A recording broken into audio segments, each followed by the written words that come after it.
ඔය බලාගෙන මට මේ නියරවල් හොඳට හුරුයි. ඔයාට දැන් මාව හුරු නැති ජානි. අර මං අරන් දී පැන්ට්ට් එක්ක ජානි. දැන් ඒකත් අමතක වෙලාද? අපි දෙන්නම එකම තැන නැවතුණොත් අපි දෙන්නටම අනාගතයක් නැති වෙනවා. මං අහපු දෙයට උත්තරේ දෙන්න.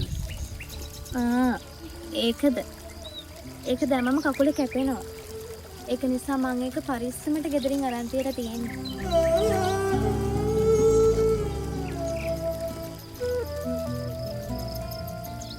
මේ අහන්න.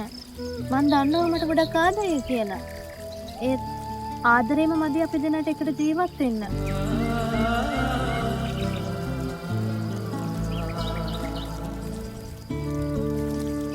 මට එකම තැනක නැතිලා ඉන්න බෑ. මේකද ජානි වගේ අන්තිම තීරණේ? මේ අහන්න රජිත. මම ජපුර කැම්පස් එකේ. ඒත් ඔයා දෙවනි පාරවත් ඒ ලෙවල් හරියට කරේ නෑ.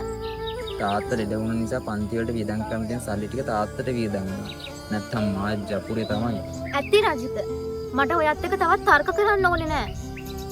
මගේ යාළුවෝ, මගේ වටපිටාව දැන් ගොඩක් වෙනස්. මට ඕනේ ඉස්සරහට යන්න. ඒත් ඔයා තව අවුරුදු 10ක් ගියත් ඉන්නේ මේ ගමේම හිර වෙලා.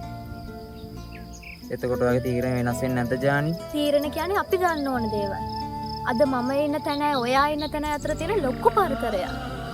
කොටින්ම කිව්වා අපි දෙන්න දෙවිදියා. ඇයි රජිත ඔයාට මේක තේරුම් ගන්න බැරි? මම යනව රජිත. අපි ආයෙ මෙහෙම හම්බෙන්න එකක් නැහැ. සඳ සඳ වගේ තරු තරු වගේ මල් මල් වගේ අපි වගේ සඳ සඳ වගේ තරු තරු වගේ මල් මල් වගේ අපි වගේ